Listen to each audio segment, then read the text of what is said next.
नमस्कार, मैं doctor Kailash Jafsare MD medicine Akot यहाँ पिछले 30 वर्षों से रुग्ण सेवा कर रहा हूँ। मैं यहाँ के मरीजों के लिए ब्लड प्रेशर, लकवा, मधुमेह, उच्च रक्तदाब, हार्ट अटैक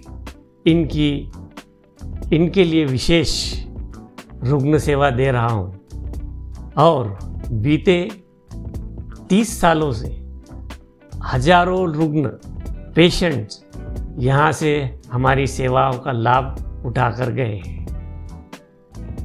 मित्रों, आज हम अभी जो फिलहाल एक वैश्विक महामारी यानी कोरोना या कोविड-19 नाम की शुरू है, जिससे समाज में एक भय का वातावरण है, पर थोड़ी सी चर्चा करेंगे।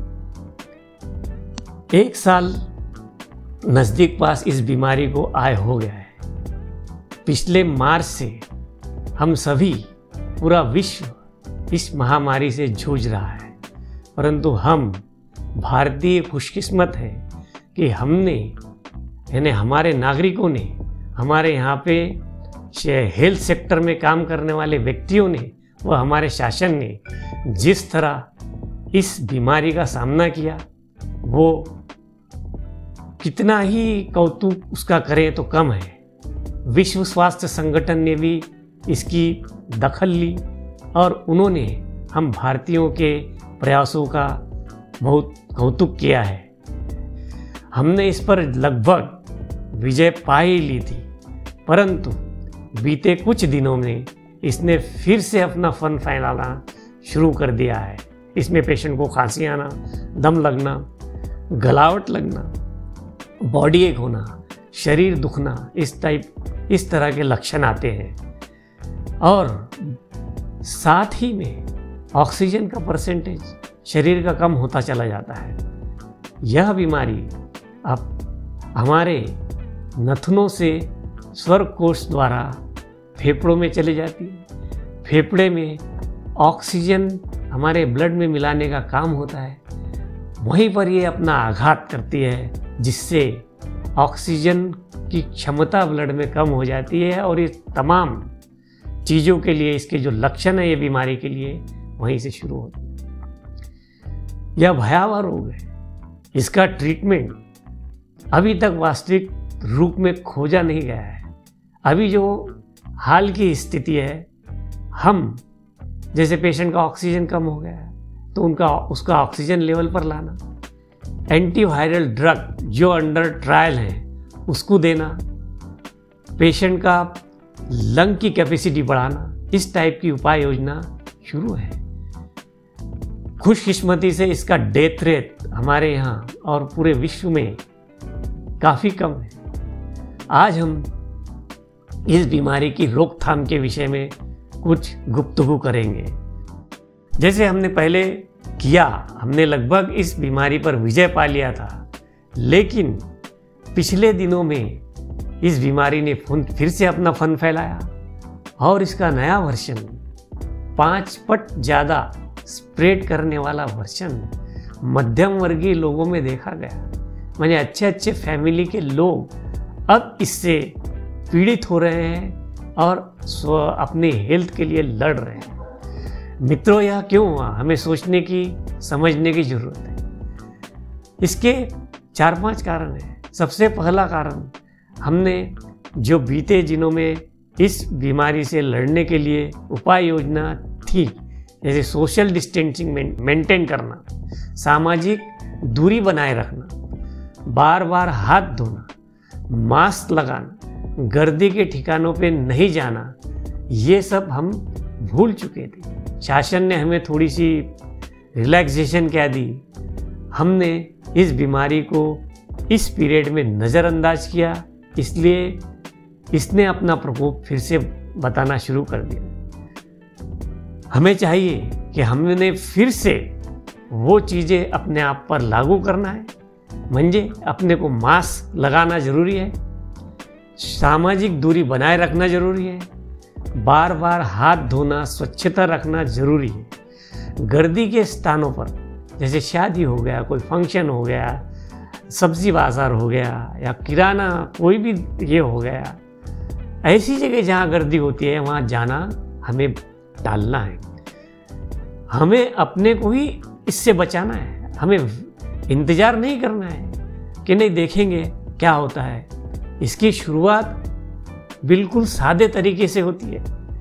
पहले लगता है कि ये सर्दी खांसी है, शादी ये तो होते ही रहती है, लेकिन ये उसी दबे पांव अपने शरीर में घुसती है और अपना विकराल रूप 3 से 4 दिन के अंदर धारण कर लेती है। आपने भी पढ़ा होगा वृत्तवाहिनियों में, पेपर्स में कि ये जो वर्षन है अभी 80% लोगों में असिम्प्टोमेटिक रह रहा है। म्हणजे उन लोगों को बीमारी हो गई है लेकिन लक्षण उनमें नहीं देखे जा रहे हैं। इसका मतलब ये नहीं कि उनको बीमारी नहीं है। ऐसे लोगों ने भी जांच करके अपने आप को समाज से थोड़ा सा दूर रख ले। जब तक वो रिपोर्ट नेगेटिव ना आ जाए तब तक अपने आप को विलगीकरण में रखें, जिससे हम दूसरे के स्वास्थ्य पर असर न डाल सकें। यह भी एक बहुत ज़रूरी बात है। आज की दौर में इसका लस भी उपलब्ध हो गई है, म्हणजे वैक्सीन भी इसका आ गया है। शासन ने एक प्रोग्राम बनाया है।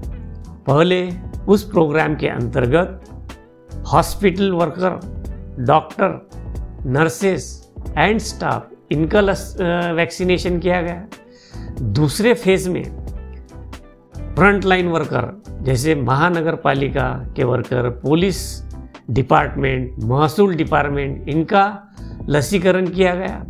उसके बाद अब जो फेज चल रहा है यह सीनियर सिटीजन विथ कोमॉर्बिडिटी, म्हणजे 45 साल के ऊपर के व्यक्ति के लोगों के लिए, और जिनको साथ में कोमॉर्बिडिटी मतलब blood pressure, diabetes, heart attack या कैंसर, ऐसी जो दुर्लभ बीमारियां हैं वो साथ में हैं, उनके लिए अभी वैक्सीनेशन का प्रोग्राम चल रहा है। तो पहले तो लसीकरण के बारे में भी बहुत प्रॉब्लम थी, लेकिन अब लसीकरण के प्रति लोगों में काफ़ी जागरूकता हो गई है। और जिस तरह पिछले कालखंड में हमने इस बीमारी पर लगभग विजय पा ली थी, फिर से हम इस पर विजयी होंगे, ऐसी मुझे पूरी आशा है। सिर्फ आपको सादे उपाय करना है, और यदि आप सर्दी, खांसी या बुखार जैसी चीज़ है तुरंत आपने चिकित्सक से मिलिए।